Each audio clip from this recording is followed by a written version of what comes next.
لله الذي هدانا لهذا وما كنا لنهتدي لولا أن هدانا الله ونشهد أن لا إله إلا الله وحده لا شريك له ولا نظير له ولا وثيق له ولا مشير له ولا معين له وصل على سيدنا وسيد جميع المؤمنين وخاتم النبيين المبعوث إلى كافة للناس بشيرا ونذيرا وداعيا إلى الله بإذنه وسراجا منيرا.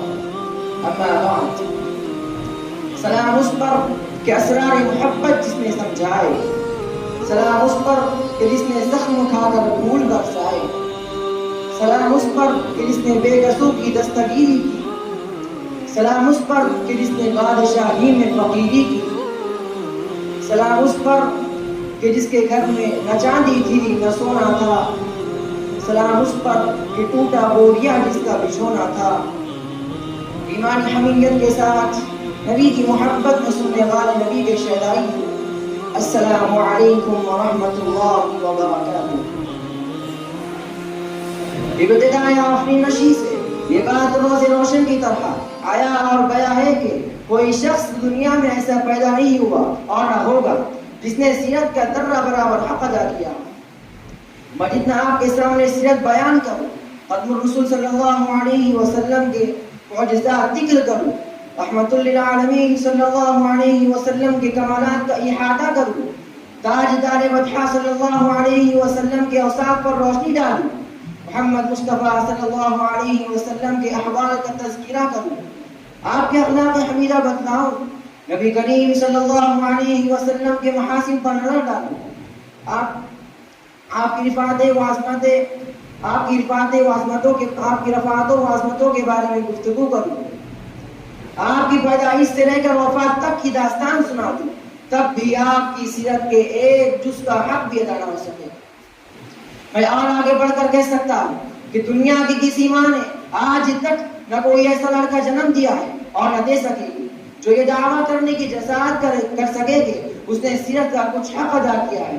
کیوں؟ اس لیے کہ یہ حقیقت کسی سے مخفی نہیں کہ ختم رسول صلی اللہ علیہ وسلم کے جتنے کمالات و محاسن ہیں، جتنی رفعتیں و عظمتیں ہیں، جو مقام و مرتبہ اور بلندیاں و فرازیہ ہے اور جن اہمیتوں و فضیلتوں کا حامل ہے، ان تک دنیا کے کسی انسان کی رسائی نہیں ہو سکتی.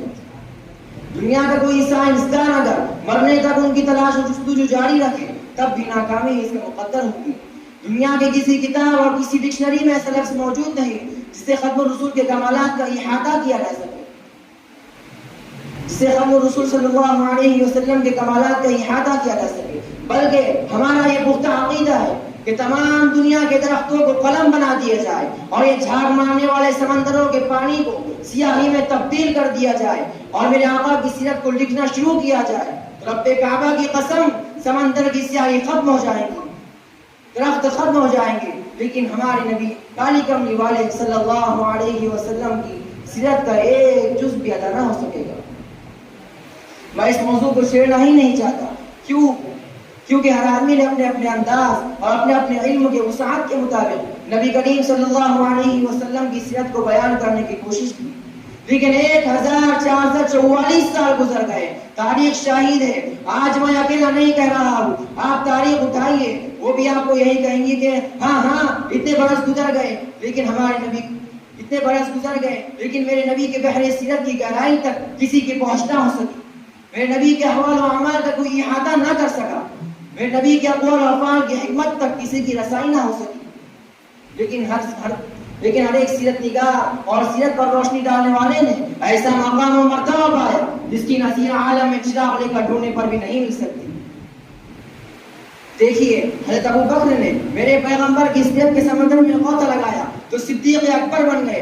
حضرت علی نے میرے پیغمبر کی سیرت کے سمندر میں غوطہ لگایا تو حیدر کرار اور اسد اللہ غالب بن گئے. حضرت عثمان نے غوطہ لگایا تو ذو النورین بن گئے. حضرت عمر نے غوطہ لگایا تو قادر سے عادل بن گئے. حضرت عائشہ نے آپ کے احوال کو بیان کیا، طاہرہ اور صدیقہ بن گئی. حضرت فاطمہ نے آپ کے احوال کو دیکھا تو جنتی عورتوں کی سردار بن گئی. حضرت حسان بن ثابت نے غوطہ لگایا تو شاعر رسول کا خطاب ملا. حضرت عبد الرحمن بن عوف نے غوطہ لگایا تو عشر مبشرہ میں شامل ہو گئے. حضرت امیر معاویہ نے غوطہ لگایا تو کاتب وحی بن گئے. حضرت ابن عباس نے غوطہ لگایا تو مفسر قرآن بن گئے. حضرت ابن مسعود نے غوطہ لگایا محدث اعظم بن گئے.